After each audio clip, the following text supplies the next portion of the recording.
Një shpërthim e lëndë plasës e ka tronditur qytetin në Laç në orët e para të mëngjesit të së dielës, ku sipas informacioneve paraprake, ngjarja ka ndodhur rreth orës 3:30, ku dyshohet se është përdorur tritol.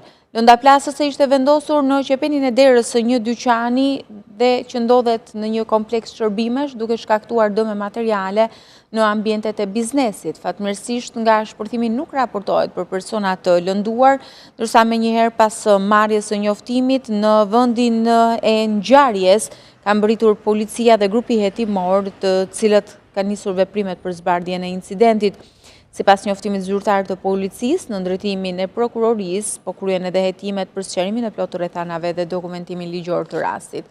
Hetuesit po punojnë për identifikimin e autorëve dhe përcaktimin e objektivit të sulmit, ndërsa deri më tani nuk ka persona të shoqëruar në lidhje me këtë ngjarje.